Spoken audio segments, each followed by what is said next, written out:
brief or something like it. Next slide. All right, this is what we're gonna go over. Next slide. Okay. The intent of this brief is to reassess our security posture and procedures, validate the need to know, and that's gonna be the biggest piece of this, is need to know, for each person's access, and emphasize to all airmen the responsibility that we are entrusted to safeguard this information and to enforce and improve our security requirements. Slide. Okay, this is my checklist slide. All right, here's our timeline. So this drill, we're doing the stand down, and we're also getting all of our training complete, and then we have dates to have this all reported up. Slide. Okay, slide.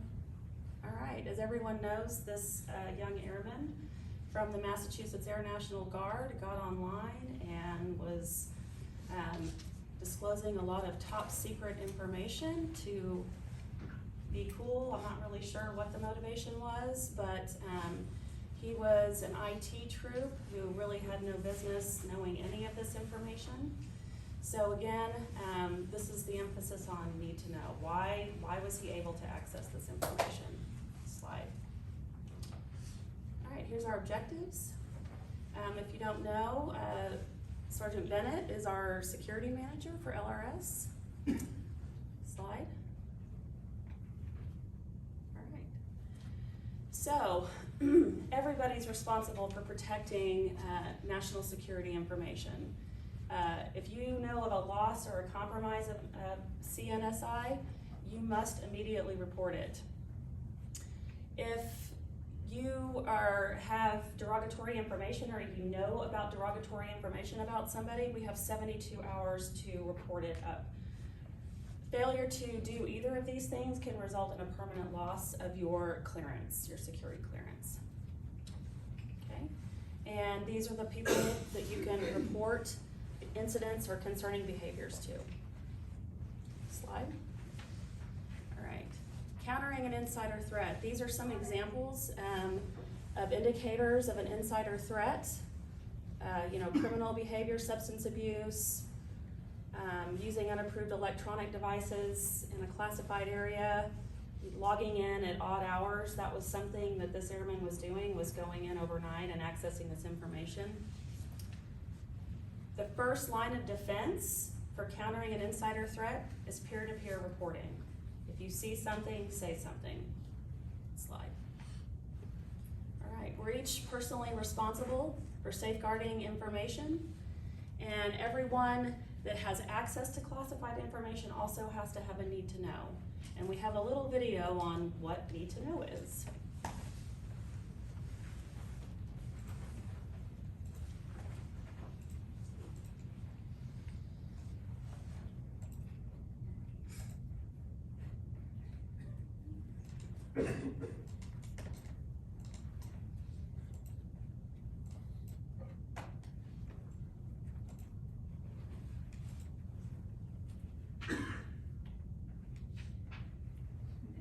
Give us a second. It worked yesterday, we tested it. Escape out of the airport. Okay. There we go. I've been pushing escape. Okay. No pressure, Amber. It's okay, I'm new. Make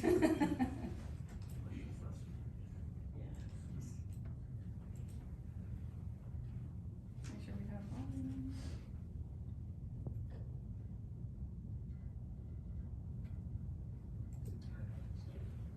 Yeah.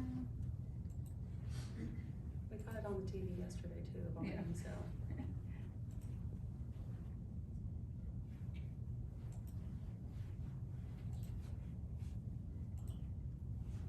What is need to know? According to DoD Manual 5200.02, need to know by a possessor of classified information that a prospective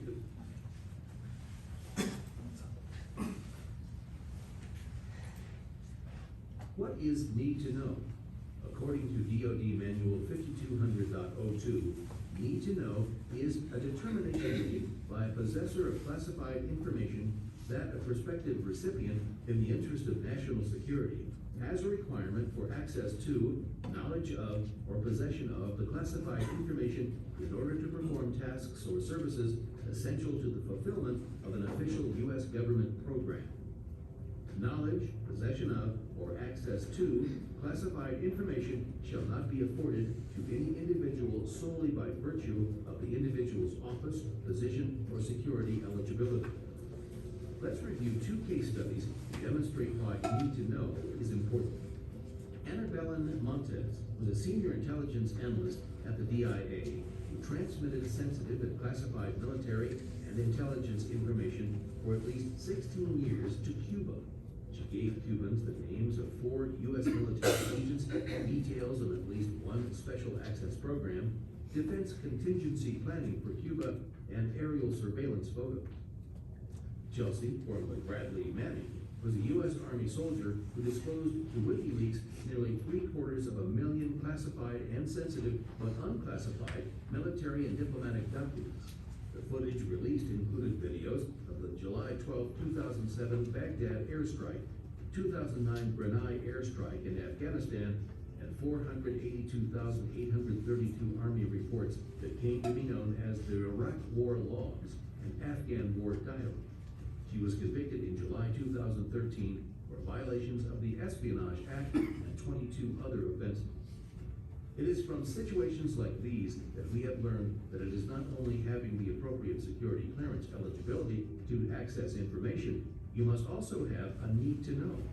In both of these cases, the individuals had easy access to information outside their need to know, which they then used for detrimental acts. To help prevent these types of situations, there are specific things you need to do. Having a security clearance eligibility is only half of the issue. You must also have a need to know. Need to know imposes a dual responsibility on all authorized holders of classified information. Limit your requests for information. Request information only if you have a need to know. Be prepared to explain and justify your requests.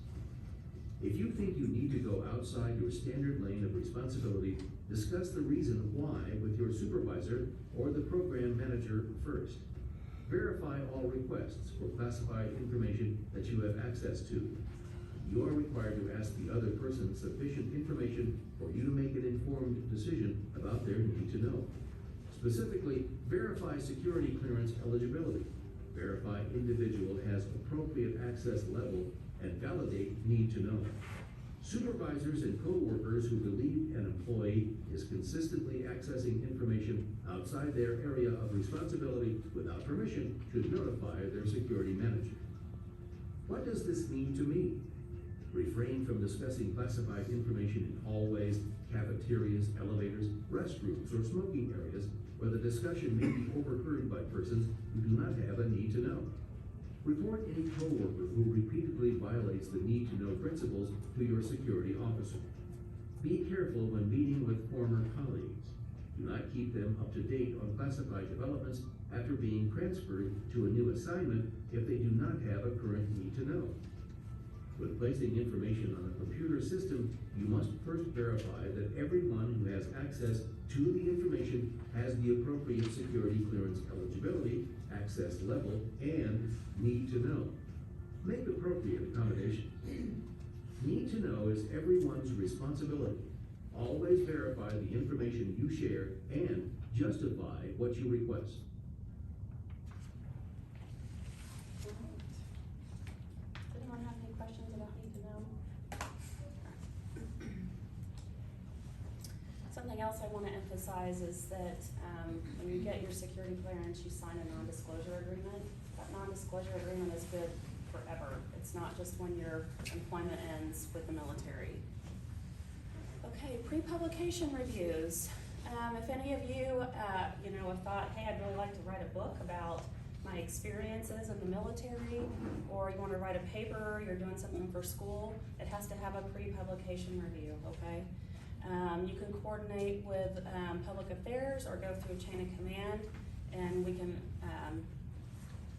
assist with that. So that includes all current, former, retired employees, contractors, and that's due to that non-disclosure agreement that I just talked about. what is an unauthorized disclosure? It is relaying classified information to somebody who's not authorized to receive it, okay? Other names for it is a compromise or a data spill. A compromise is where there is just a security incident where it's given out, or a data spill where it's been transferred from like a classified system to an unclassified system. Slide. Okay. What's the problem with unauthorized disclosures? Undermines our DoD mission, loss of public trust. I think we've seen a lot of news stories about that lately, and compromising sources.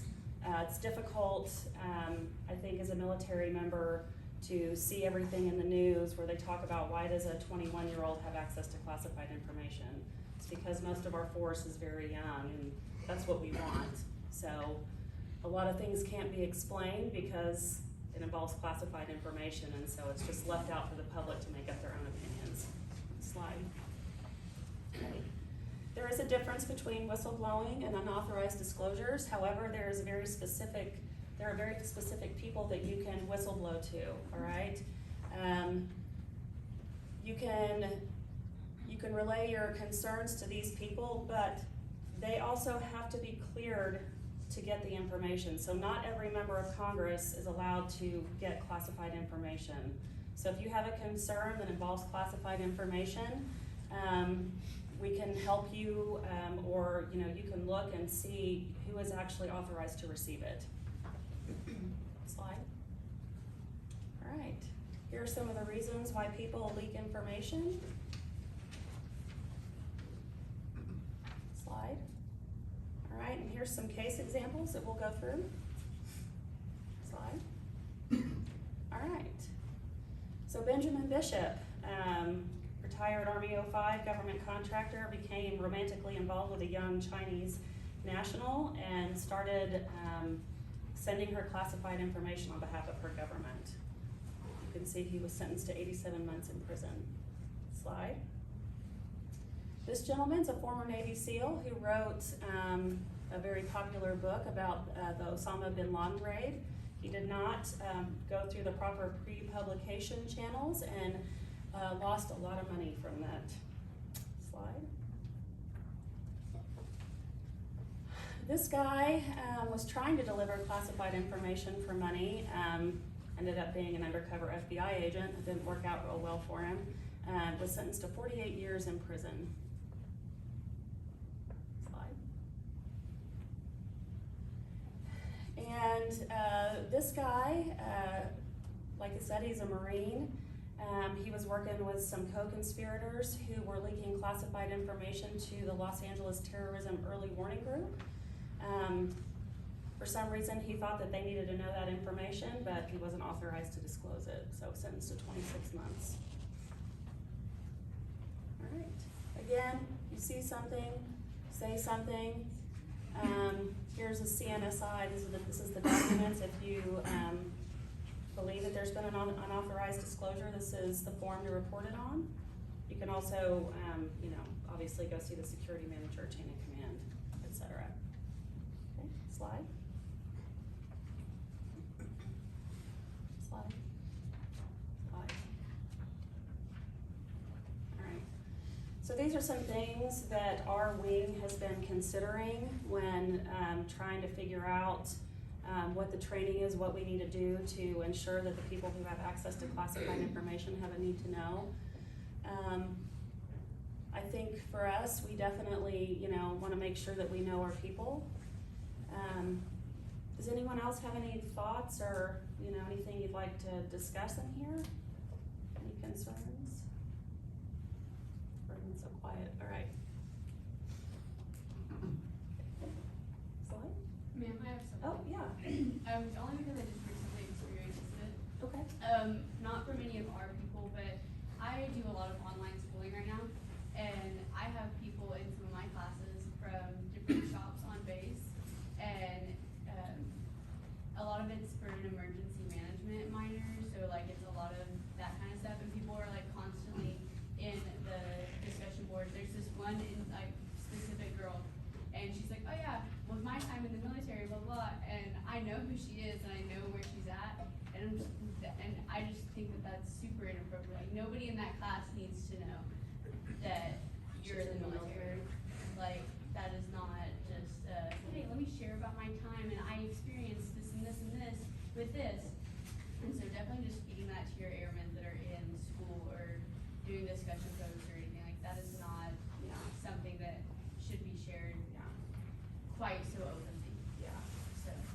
totally agree. So you know this person? Do you feel comfortable having a conversation with her about it? I don't know her well enough to Okay. say it to her. I would say, I've talked to her maybe twice. I would feel comfortable letting somebody close to her know, like, hey, you should talk to your airman about so-and-so, Okay. so. Well, if that's something that you need assistance with, please feel free to come to me or Sherd or Chief or, Sergeant Larson. We are definitely happy to help with that, and thank you. I think that's a great example. Do we need to be out there, sharing our spirit? I mean, I think if you're, talking to someone and trying to recruit them, I think, sharing your common experience in the military is one thing, but if you think it's bordering on the inappropriate, please, feel like you can step up and say something, okay? All right, anyone else? All right, slide. Oh, sorry. So this is the training that everyone has to do. So we're all responsible for this on a yearly basis. If you are overdue on this right now, or you are gonna be due before May 18th, you must complete all of this, any of them that you are due on today. And then we have, how many people that, what are we thinking, like 20? 60 people that have access to classified. This also has to get done today. So it's a lot. I will tell you that this one takes about an hour. I had to do it. But no, this one takes about an hour. This one's about 30 minutes. And then this one, there is a pre-test for it. So if you pre-test out of it, you will get your certificate and you can be done with that one in about 10 to 15 minutes. Not gonna, encourage anyone to go out and Google answers, but it is possible. So, and then we don't have anyone, I don't believe, who is indoctrinated in SEI right now, so don't have to worry about that one. Please, please, please, please, please get that done. I don't want to see anyone's classified access get pulled. They're not joking around right now. Slide. The derivative classification is a separate website than My Learning, so please don't go in My Learning and click done. That's not gonna count. The other website will give you a certificate, so please just email that to me. That way, we're 100% have you checked off, okay? For which one? Derivative classification. Same with the security and your one pressure, it's also on that same site for the derivative classification. So both of those will require a certificate. All right. Okay, this is what we went over. All right, any other questions?